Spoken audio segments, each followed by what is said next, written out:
Hello and a very warm welcome to episode 7 of the Money Side Up podcast. Still early days yet, still in the single digits, but having a lot of fun. So hopefully you're all getting plenty of value out of these podcast episodes. This is the show for Australians all over the world when it comes to all things personal finance. From tax to investment planning, investing in property, estate planning, trust structures, all over the world, we have got you covered. So a huge thank you for giving us your time on episode 7, the 7th episode of our podcast. We are now on Apple Podcasts, on YouTube, on Spotify, and most other podcast platforms. So you should be able to check us out just about everywhere these days. My name is Jared Brown, for those who don't know me, Senior Financial Planner here in Singapore, and joining me today is my friend and colleague, Joel Kerin, down in Perth. G'day, Joel. Hello, Jared. How are you? Very well, thank you. Obviously, all going well in Singapore. No complaints. Yes, it's not really any change of seasons here in Singapore, but we're heading into that Northern Hemisphere summer. So everyone sort of starts traveling. Everyone's checking out their airline points, booking their tickets, trying to get deals. So yeah, kind of hitting that July, August period up here.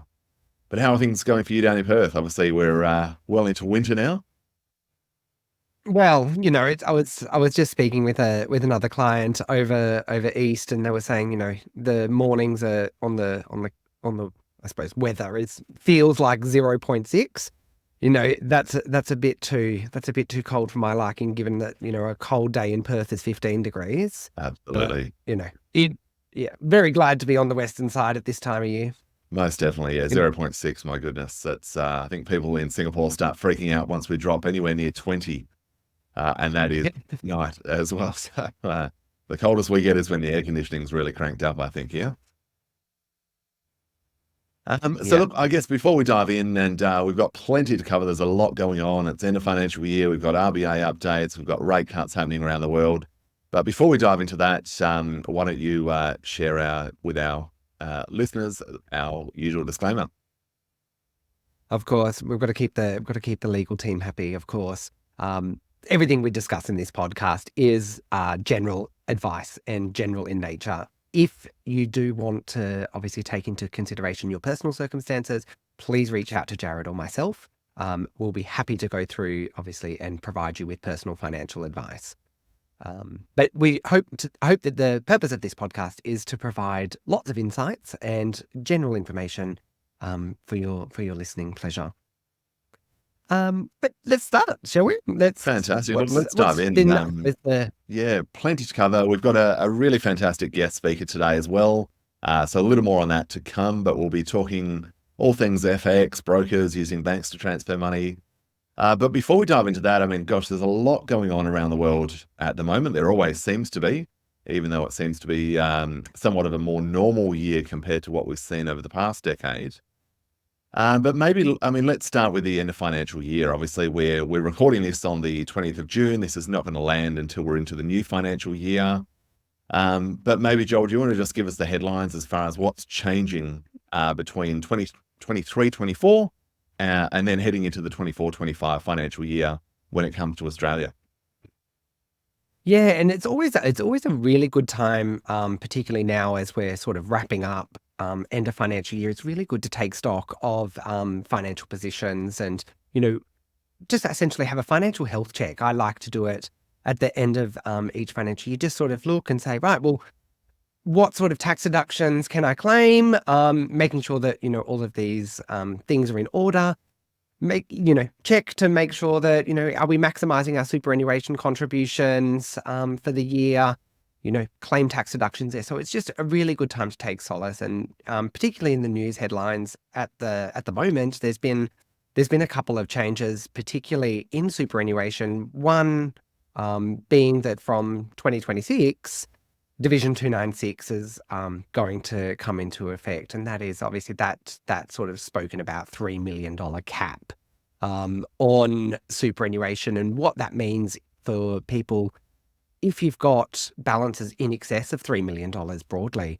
What the government, I suppose, is trying to do here is they've redefined broadly what superannuation is used for. And they're saying, right, for the purpose of the purpose of superannuation is to derive a retirement benefit for and to provide comfortable living standards.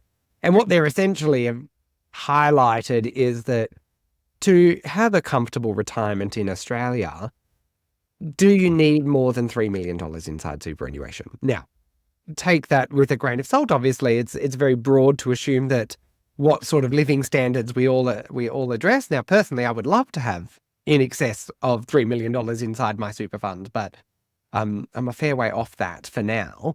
But what this essentially means is any earnings that are derived in excess of $3 million are going to have an additional 15% tax applied. So all earnings inside accumulation now are taxed at 15%.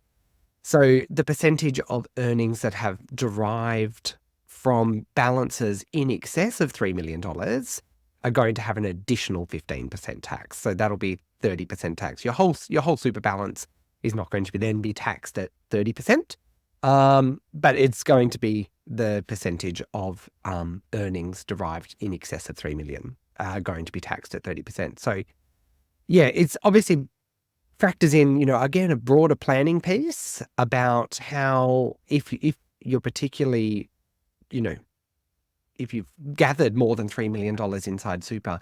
Now, from the rules and regulations around superannuation, it would be actually quite difficult to contribute $3 million into superannuation, where, for example, this has, I suppose, brought up, the issue more or less is, if you've got sort of cracker investment performances and you've got, for example, you've got an SMSF or you've bought a property that's just performed absolutely stellarly, that's where you're potentially going to run into this issue of Division 296. So it's really important probably for the expat community as well, just to consider how this is going to play and what other vehicles and assets we can use potentially to avoid an additional tax on your superannuation if this is going to impact you. So that's probably the key update, and that's going to take effect from 2026. So yeah, that's obviously worth noting, particularly from 2026. The other news updates here in Australia, locally, the Reserve Bank just recently had its meeting, has left rates on hold at 4.35% for the seventh straight month. It's on hold, so the fifth meeting of the RBA, they've left it on hold. So citing obviously that inflation story still carrying, still rearing its head, particularly in Australia. Jared, why don't you... There was an update on the European Central Bank. Yeah, look, there was. Obviously, everyone's watching central bank activity at the moment. You've got the Federal Reserve in the US, some eyes on Canada, because there is the theory that the Australian economy tends to track fairly closely to Canada. It's very commodity-based in terms of what they're doing. We've got the Bank of England, and then, yeah, as you say, the RBA keeping rates on hold. So we did have the European Central Bank cut rates. So that was on the 7th of June by 25 basis points. That's brought them just below 4% to 3.75. Now, it's important to note their inflation has absolutely plummeted. So they were just in the low double digits, and that's come right down really, really quickly.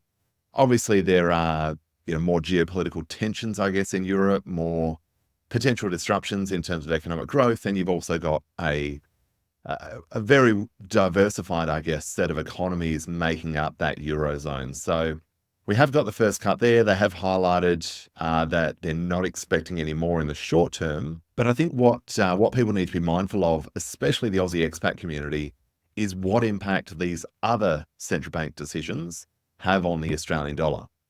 Because what could end up happening, and I guess our sort of short-term in-house view, is that if the RBA remains on hold, our inflation remains too high, unemployment's not rising fast enough, then there is the potential that the Federal Reserve in the US and the European Central Bank cut rates faster than the RBA does. Now, if that transpires, and all things else being equal, then the Aussie dollar should strengthen.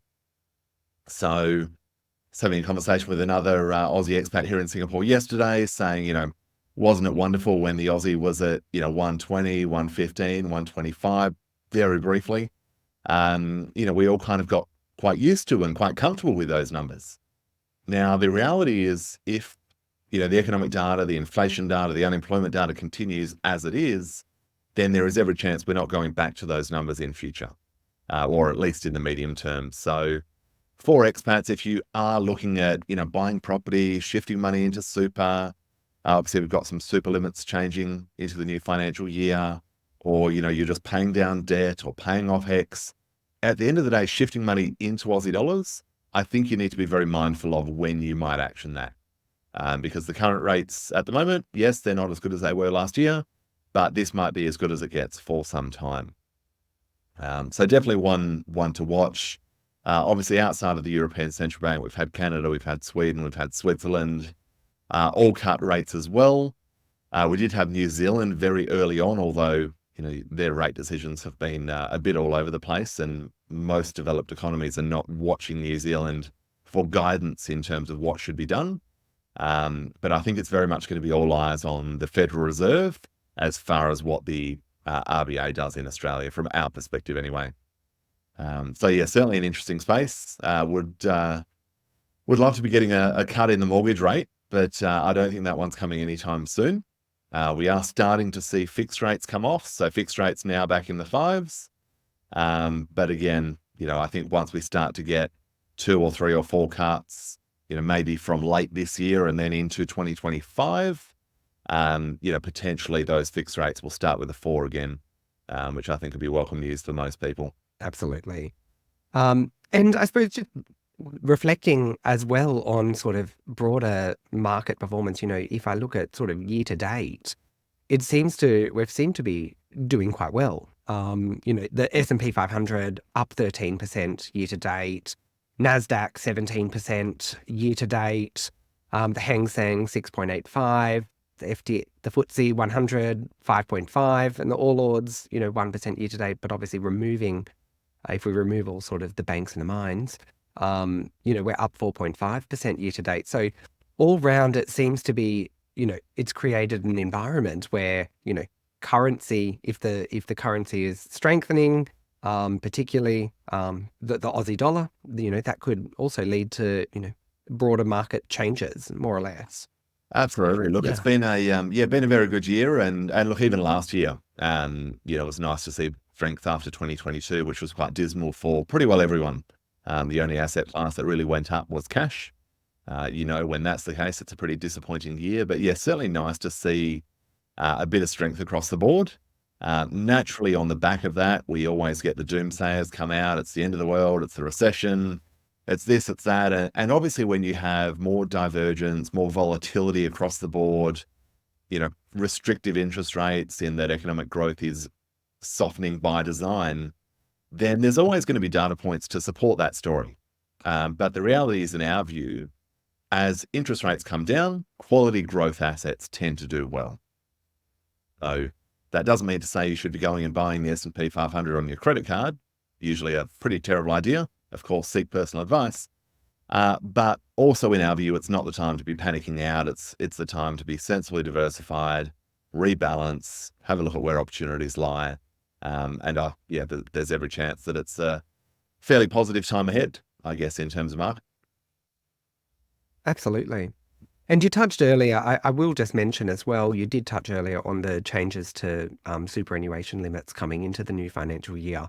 So, that's obviously some welcome news, particularly as Australia's had, quite positive wage growth over the last sort of year post-COVID. So the concessional contribution cap is raising from 27,500 to 30,000. And the non-concessional cap is increasing from 110,000 to 120,000 from the 1st of July. So there's some, again, really broader opportunities there to consider. One, if you're planning your retirement broadly in Australia, superannuation is always going to be an attractive place to house your retirement assets. And remember that superannuation broadly is a trust. It's the investments that we put into our superannuation that are going to derive that return. So think of superannuation not as an account specific. It's a tax structure. So it's could be a perfect opportunity to be starting to contribute some more money to superannuation if we need to claim those tax deductions, maximising there where possible, and then being sensible with our assets and investments that underpin that balance. Absolutely. So look, we've touched broadly on this, and I suppose coming up, we're going to be talking to Stuart about all things FX. It's very topical, particularly when we've just been discussing the changes to the Aussie dollar. It's obviously might get a little bit better for Aussies to start traveling around the world again. With a stronger Aussie dollar, I will definitely appreciate that on my next holiday. But let's jump over and have a chat with Stuart. Let's do it. Look, I think there'll be a lot to share. Foreign exchange is always front of mind for expats. We're always watching what the Aussie dollar is going to do. So, yeah, let's cross to our chat with Stuart and see what he's got to share with us. Fantastic. Well, look, ladies and gentlemen, I'm absolutely delighted to have Stuart Talman join us today. Stuart's with XE, probably a name that I would imagine everyone listening in or watching this video today is familiar with, whether you've jumped online to check out a rate, you've jumped on the app, you've transferred money. In the land of Australian expats, it's probably something we all deal with on a very, very regular basis. Stuart's been in this game for a very long time, so really thrilled to dive into our Q&A today. 20 years experience in both domestic and international markets. Joining us today from Christchurch, hence the dark skies in the background. It's a bit later over there, so very grateful for you giving up your Wednesday evening with us, Stuart. As we've kind of touched on, spent the past 12 odd years in foreign exchange with XC, previously High FX, leadership roles in consumer and corporate divisions. So plenty of wisdom to share, I'm sure. So Stuart, look, we might start with basics if we may. When it comes to Australian expats, I think a lot of people jump on the plane and all of a sudden, they're an FX expert. We're waiting for this rate, that rate. And it almost feels like, everyone becomes these sort of quasi-FX traders. But when it comes to international money and transferring money, whether it's between Australia and Singapore or the US and Australia, whatever it might be, what are the basics when it comes to considering what the best ways are to transfer money between countries? Yeah, sure. And thanks for having me, Jared. So first things first, I would start with what your actual requirements are. So an expat may have, on one end of the scale, have a very simple, straightforward requirement to transfer, not large sums of money, lower volume transactions, versus at the other end of the scale where you may have quite a chunky transaction that's off the back of a property sale or transferring a chunk of life savings, a pension transfer, high volume transactions along those lines. So first things first, bear in mind what your actual requirements are, and then seek out a provider that aligns with those requirements. So if the simple, straightforward transactions at the lower volume end of the scale, there's a lot of providers out there who, have a great digital offering and at its core is a self-serve service, versus other providers such as XE where you'll receive account support via a dedicated account manager or dealer. And for those that are transferring, sums of money in the hundreds of thousands of dollars, in some cases in the millions of dollars, if there's a property sale or purchase, for example's sake, then having that support and someone that you can talk to and someone that can provide you with general advice and information around when to transact and those sort of considerations. Then I think that's an important starting point and consideration deciding which service provider to use. Rate of exchange, pricing, FX margin as we call it, the markup applied to the exchange rate markup applied to the transaction, obviously a very important consideration. So do your shopping around. Obviously look outside of the traditional banking relationship. Look at those currency specialists, determine, which of those specialists can provide you with the most competitive rate of exchange. And also to the first point, in addition to that competitive pricing, is well suited to what your actual needs are. And then there's other considerations around credibility and security. So, you want to be comfortable that the provider that you're dealing with has a long established track record, is a credible counterparty, and provides the utmost security when you're transferring your funds. So there's some good starting points there, I think, when considering your money transfer provider. Yeah, brilliant. That makes a lot of sense. And I think you really sort of hit the nail on the head in saying looking outside of your banking provider. I think far too many people, and Joel, I'm sure you see the same in conversations with Aussies all over the world. It's the old, oh, my bank doesn't charge me anything, and this FX broker wanted to charge me a fee, not realizing that they're getting completely stitched up on the rate because they don't necessarily see that charge. So That's right. Yeah. we'll definitely touch on a bit more of that as we go through today. I guess, next sort of basic question at a, very basic level, I think as expats, we sort of like to keep an eye on rates. We might want to set alerts. What are sort of some of the easy ways or tools that as expats, we can kind of track these things on an ongoing basis? Yeah, well, being from XE, I'll start with XE, which, a lot of people are familiar with, 200 million unique visitors per year to xe.com. And XE was founded in the mid-90s to provide exchange rate information and data, well known for its currency converter. Back in the mid-90s, there was the first website to provide that type of information. These days, there's a plethora of websites that an individual can reference that can provide live wholesale interbank rates, that can provide real-time updates as far as news that's affecting a particular country, a currency pair, and so on. So yeah, there's many different resources now for an individual to tap into and reference to firstly ensure that they're receiving a good service as far as pricing goes, and secondly to be aware of factors and influences that can drive the currency up and down.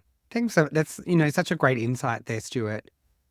So when we, at the amount of times, I suppose, I've heard personally from, clients and, other connections around the world, they're like saying, oh, I'm going to wait until I get or an exchange rate hits sort of this level before I sort of facilitate that transfer. What would you, I suppose, have to say regarding, is there such rules around sort of timing the market? Is it worthwhile waiting in comparison to, I suppose, overall cost of the transfer in comparison to that sort of timing the market? Yeah, it's a very good question. Again, it comes down to the individual and their underlying requirement and the window of opportunity or the flexibility that you've got with which to transact. If I'm settling on a property within a few days and I need to do that transaction probably within 24 hours to ensure that property settlement obligation is met, then you don't have that window of opportunity, or it's a very small window of opportunity. Versus, let's say, for example's sake, you're an expat that is making the move or has already made the move to offshore, and you're looking at transferring a portion of your life savings, and that transaction doesn't need to be done immediately. You've got a window of opportunity and you're looking to target a more favorable rate, then market timing is an important consideration. And as far as tools go that allow you to, I guess, effectively time and try and optimize the timing of your transaction, a couple of important tools that may be available to you. And again, it's dependent on which provider that you decide to utilize. First things first, market orders. So they're live orders that allow you to either target a more favorable rate of exchange relative to where the underlying spot rate is today. There might be an order option there to specify a worst case rate. The currency might be moving against you, but you're hoping that it'll turn back in your favor, but you're concerned that it won't. So you might want to set a worst case rate. So market orders are a great way to, I guess, counteract currency fluctuations, manage your risk, and try and optimize your timing. And then secondary to that, back to my initial point, if your requirement is a high volume requirement, and you're transacting thousands of dollars, hundreds of thousands of dollars, for example's sake, then an important tool or resource, is an account manager, a dealer, a foreign exchange dealer who is experienced and is well aware of, the current factors or drivers that are causing the current trend with the currency, is aware of what we call key event risk, the central bank meetings or key economic data releases like retail sales, jobs numbers, those sort of events that are coming up that may influence the direction, the short-term direction, short and medium-term direction of the currency pair. So yeah, some important resources there. And again, self-education. So referencing a lot of different websites, whether it's XE, FX Street, FX Daily, Forex Live, great websites that provide a lot of information around what's driving currency market direction and what's coming up. So yeah, plenty of tools and resources to assist with your requirements. Yeah, thanks for that. Earlier you were just sort of touching on sort of risks or mistakes, more or less. Mm-hmm. What are some things that I suppose that you've seen in your time where like common mistakes that can happen when transferring money?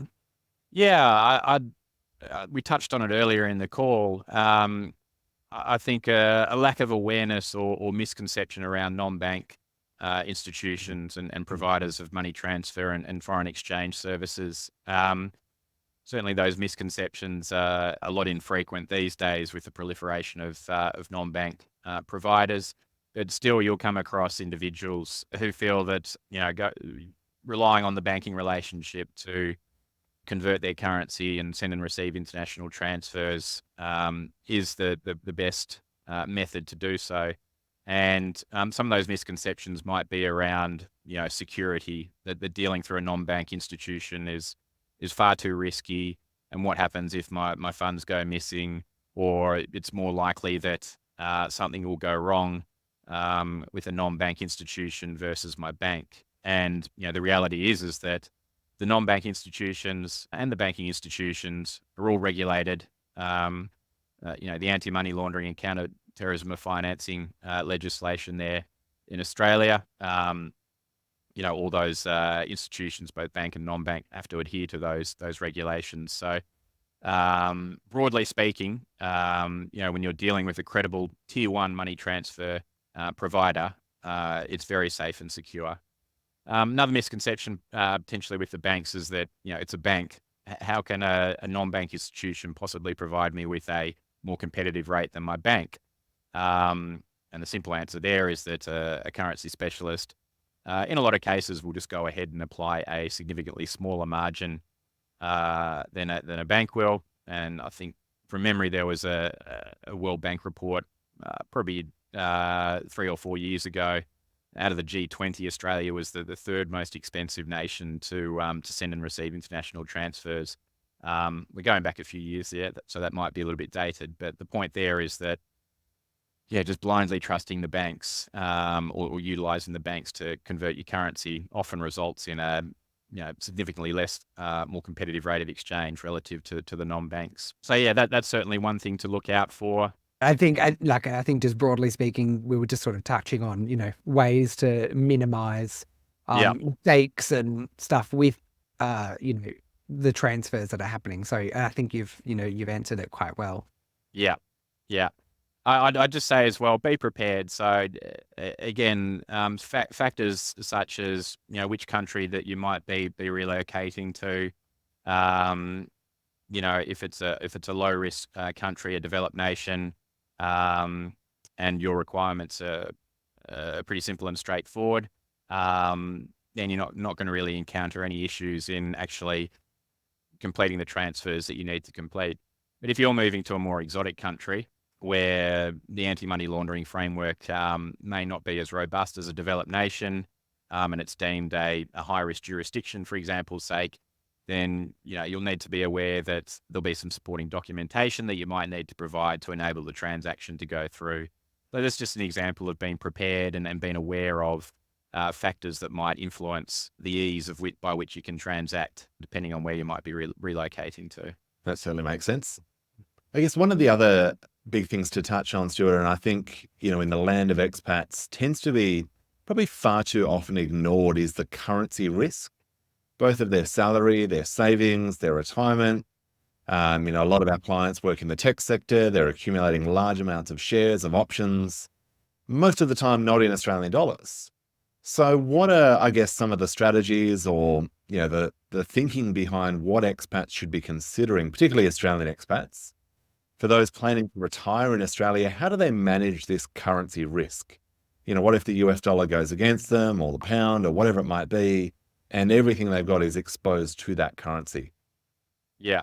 Yeah, good question. So first things first, when it comes to currency risk and volatility, just familiarize yourself with just how far a currency pair can move over a period of time, whether that's in the short, medium, or long term. And over a 12-month period, the average range for the Aussie, the Australian dollar versus the US dollar, I think is around about 19% or so from low to high.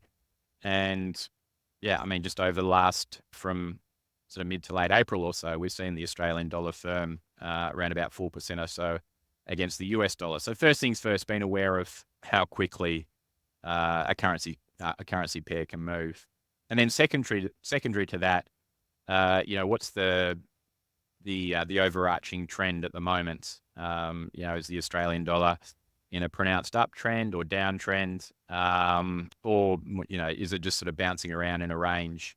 And being aware of that trend and any particular change in trend, which we might see, for example, sake later in the year, as the Federal Reserve starts cutting rates in the US, or the Bank of England starts cutting rates before the RBA. So just being aware of those sort of factors.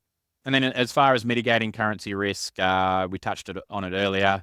Market orders are a very effective tool. You can use, some providers will allow you to use 3 different order types: a limit order, which says, hey, I want to achieve a more favorable rate; the stop order, which is a risk management tool and specifies a worst case rate. And then you can combine those 2 orders together in what we call a one cancels the other order, which allows you to set an effective trading range. Now, not all providers will allow you to use all 3 order types, but certainly the one cancels the other, or the OCO orders, are a great risk management tool, because it allows you to set that effective trading range. Another tool as well, which can come in handy for large volume transactions like a property sale or purchase, for example's sake, are forward contracts. Now, again, not all providers will allow an individual to utilize a forward contract. So just make sure that you check that with your provider before you commit to utilizing the service. But for those providers that do allow individuals to use forward contracts, very handy risk management tool. The most common and simple hedging tool used by businesses typically, but also used by individuals. And a forward contract just allows you to lock in a rate for a future value date. So say, for example's sake, you've relocated overseas, you're selling your property in Australia, or the property's been sold and the property settlements are going to occur in 8 weeks' time.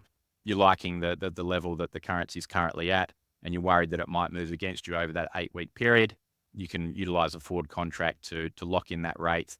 And should the market move against you, the forward contract has been effective and done its job, and you've locked in a rate that's going to be more favorable relative to the spot rate is. So also a great tool to manage risk there. Yeah, that certainly makes a lot of sense. So you've touched on some really handy tools there as far as how expats can manage the risk. I guess the next question is really for the average expat. It feels like there's a new acronym in the space of foreign exchange every other week. So how does the average person actually compare, this provider versus that provider? What's kind of the short list of criteria that the average person should be looking at? Let's just assume that there are, your stereotypical expat that might be buying a property or selling a property, sending a bit of money back to Australia 2, 3, 5 times a year. Nothing terribly out of the ordinary. But what would sort of be the short list of criteria they should be looking at? Yeah, so pricing and the exchange rate markup that's applied to a transaction, obviously probably the most common starting points. sometimes it's very easy to compare rates between two providers. They may publish their margin, their markup on their site, allow you to enter a dummy transaction, and it'll provide you with a rate or a fee. Other providers may not publish that on their site, and you may have to go through an initial registration process to be aware of what the pricing may be there. Just further to that, just be aware of how a provider actually presents the rate, because some providers will present a tradable rate, which includes their margin, their markup, that then dictates what the rate is, versus other providers that present it as a fixed fee, and they're presenting a rate that is very similar to what we'd call the wholesale interbank rate or a mid rate, but then there's a percentage of fixed fee on top of that. So just be aware of how the rate is actually presented. As far as comparing providers and their credibility and ease of use and important considerations such as how efficiently and quickly they settle transactions, there's some very handy sites out there like Trustpilot and Google reviews and others, which I'd encourage you to reference. One point to make there, though, is that the money transfer industry is very, very strictly regulated. More and more requirements around customer due diligence and KYC and onboarding and processing transactions. The regulatory obligations there are becoming more and more stringent, and that can create frustration. So you may see those comments on those sort of review sites that touch on those frustrations. And every provider and their end user, the customer, unfortunately will experience those frustrations from time to time. It's just the nature of the industry and the preventative steps that need to be taken to stop fraud and money laundering occurring. So yes, you'll come across the odd bad review here and there for a particular provider, but just take that with a grain of salt. But certainly if you're seeing a constant flow of bad reviews and common frustrations, then you should start to form a picture about a provider that, hey, maybe this isn't my best option, because there seems to be a pretty regular occurrence of issues and frustrations for customers. But yeah, I think they're very important tools in helping to decide which is the best provider for you. That's great.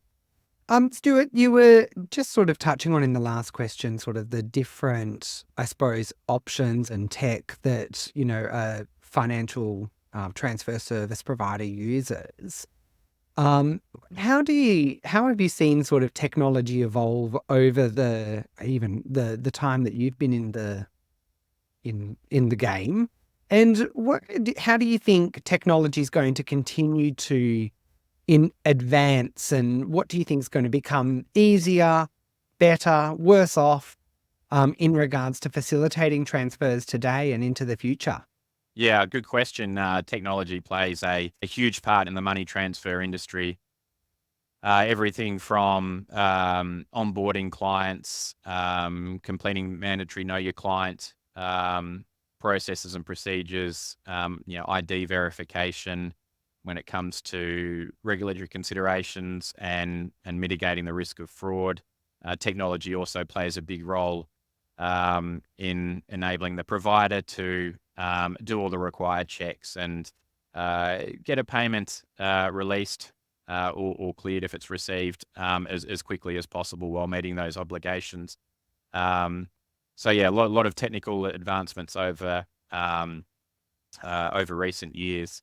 On the onboarding piece, some great technology there that I go back sort of 5-10 years in the industry where it may take a couple of days or so for a client customer to register and go through the onboarding process and then book their first transaction.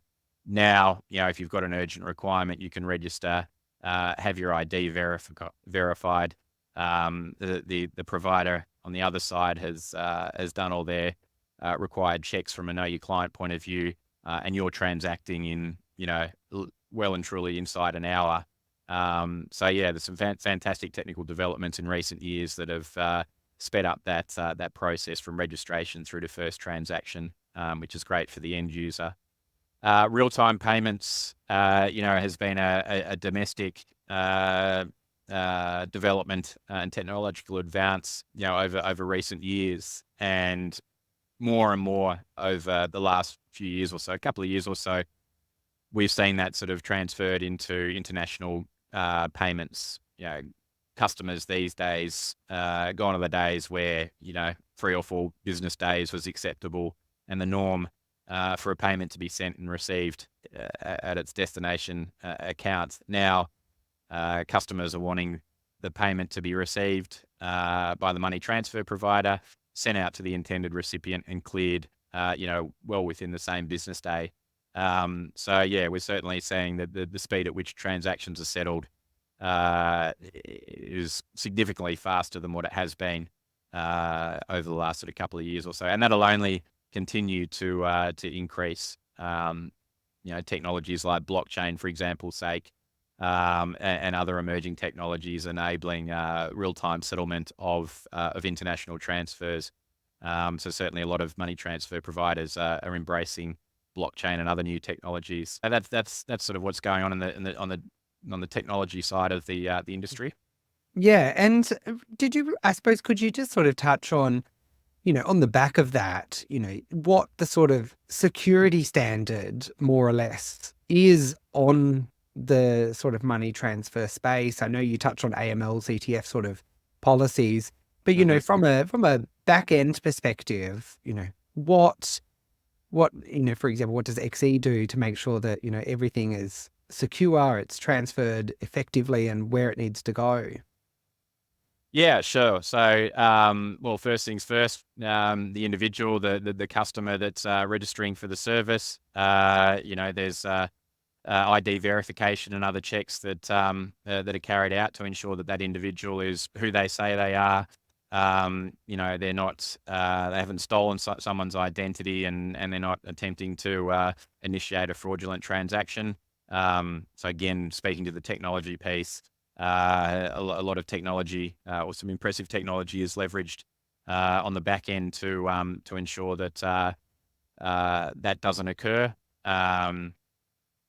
As far as ID verification, again, we'll leverage technology and platforms that enable that ID verification process to be completed literally within a minute or two.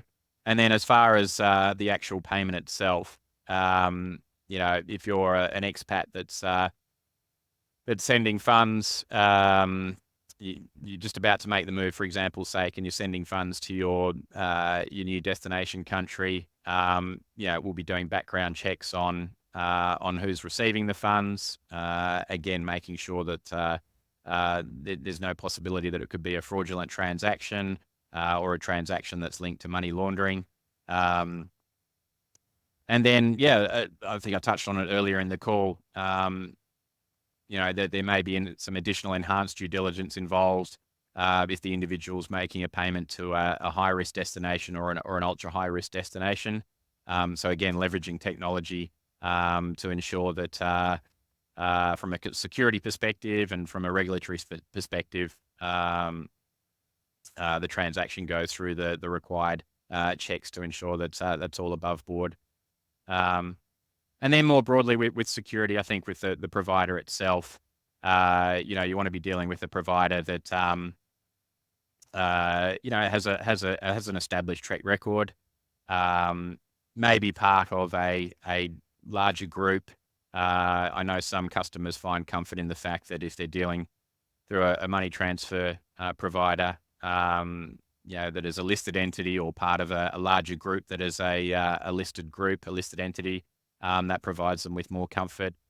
And importantly as well, that when you're transacting and obviously sending or receiving money through that money transfer provider, that your funds are segregated from the operating accounts of the provider itself. So that's a key security consideration as well.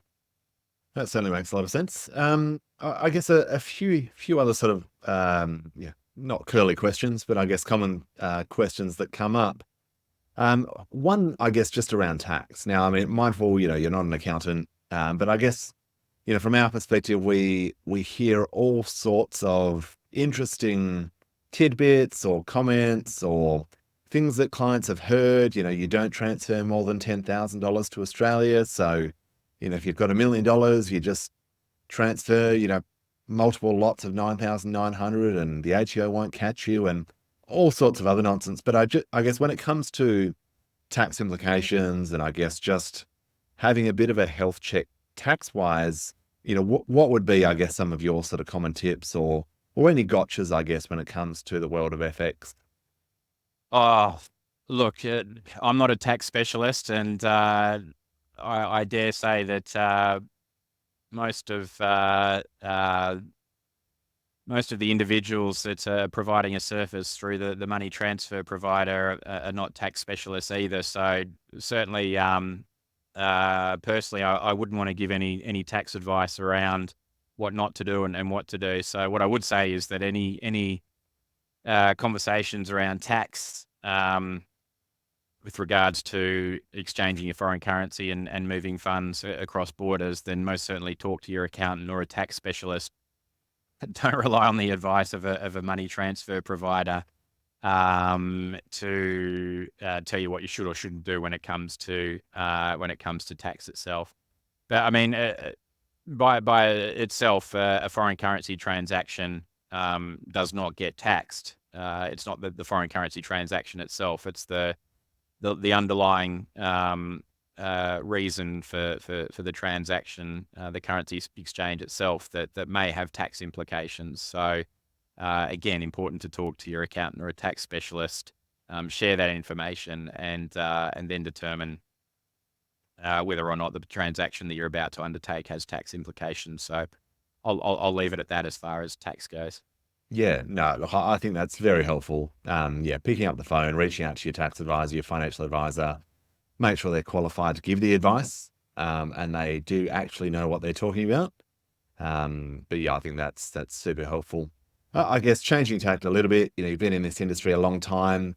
Have you got, one or two sort of, let's choose one, sort of personal story that I guess stands out from, a client, individual, corporate, whoever it might be, that I guess just by, giving a bit of thought, getting the right strategy in place when it came to their sort of, foreign currency transfer, where it just really worked well for them. They got it right, they planned correctly, and it all just worked, seamlessly, I guess. Yeah. A fairly recent example, well, I'll probably have to go back 6 months or so. So it was late last year, it was around about October, November, from memory.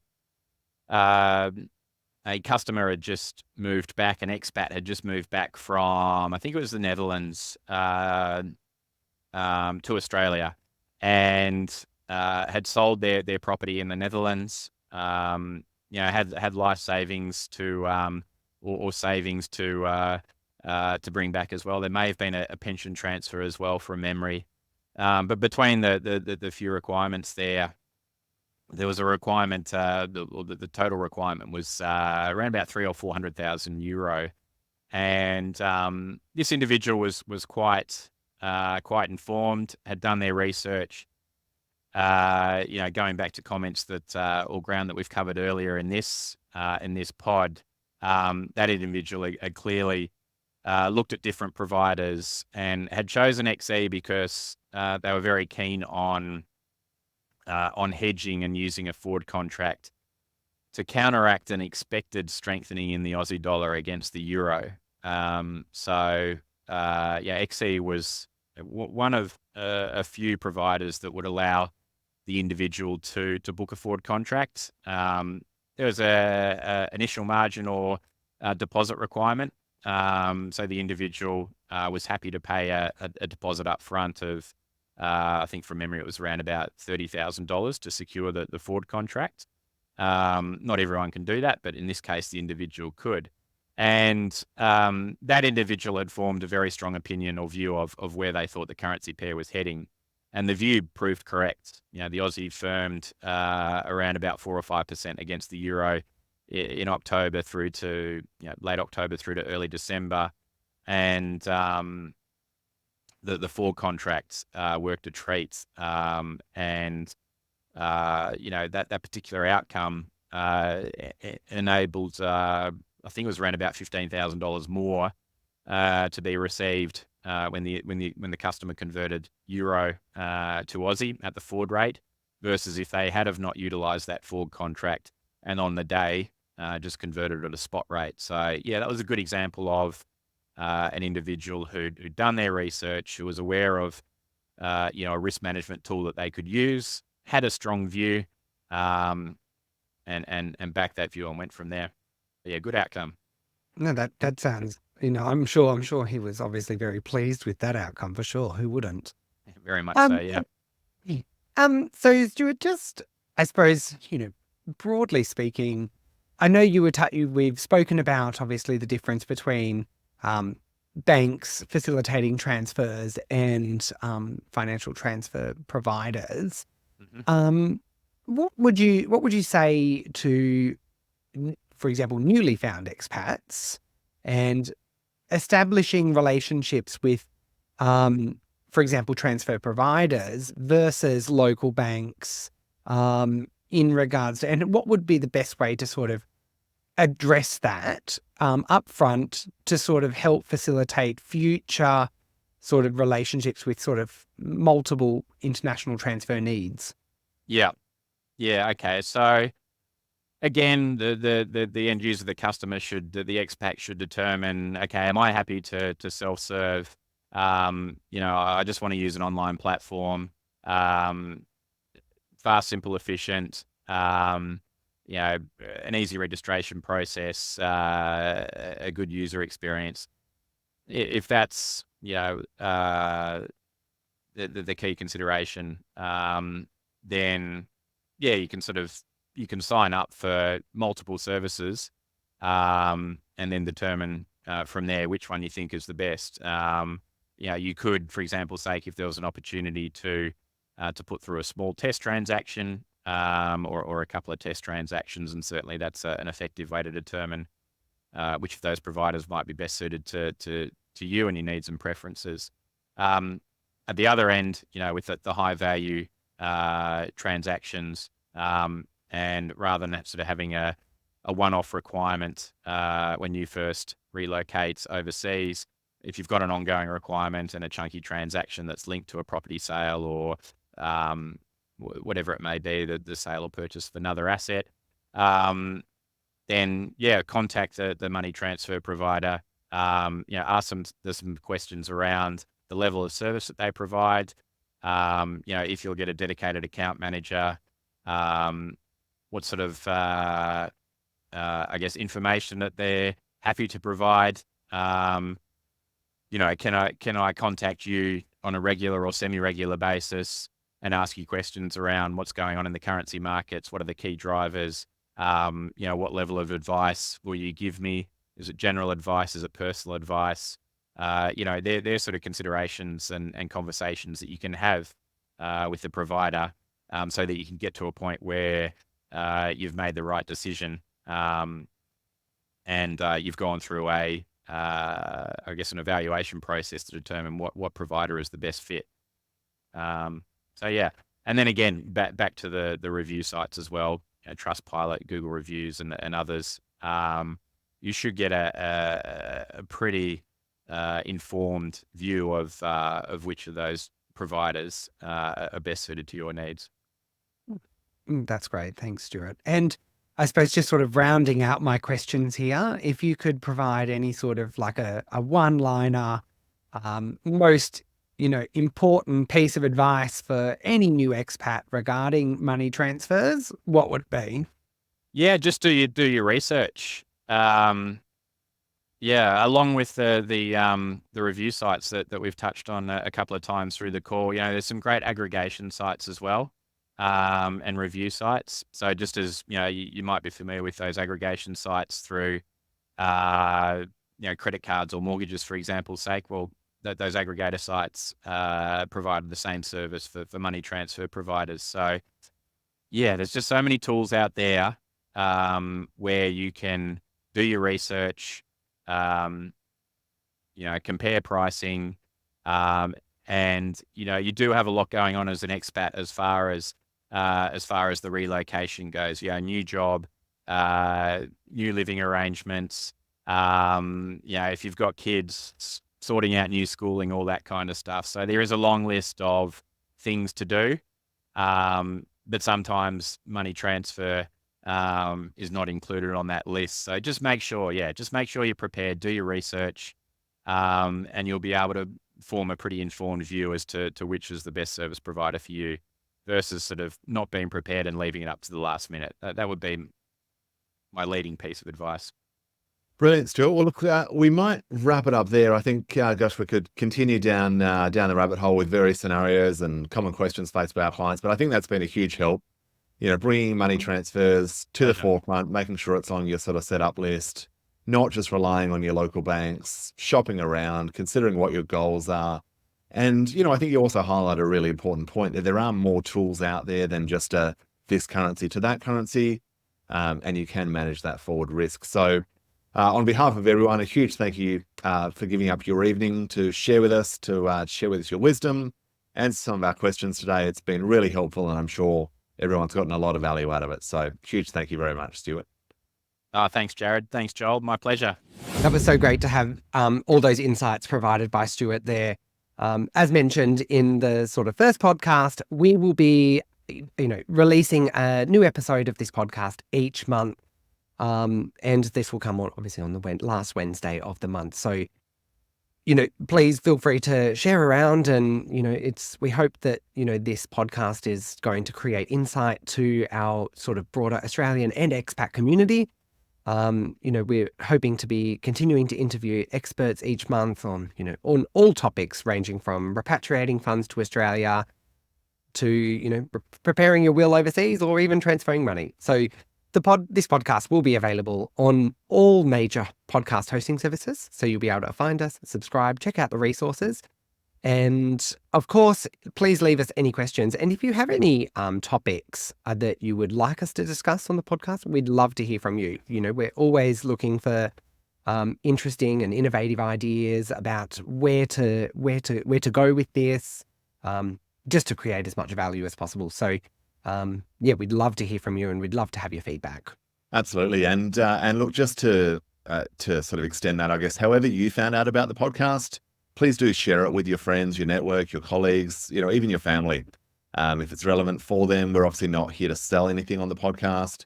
It is purely to give information and hopefully a lot of value, to shed some light, to demystify the myths out there, the nonsense out there, and really give you the factual information and interview some of the leaders in this space. So obviously, if it appeals to you, we are on all the socials. We're at Money Side Up, so you can check us out on Instagram, Facebook, LinkedIn, YouTube. Obviously, if you prefer to check out the videos, all of the podcast episodes are being recorded as audio and video, so you'll be able to check out those there. Obviously, see Joel and myself, and obviously our guest speaker as well, if that's your preference.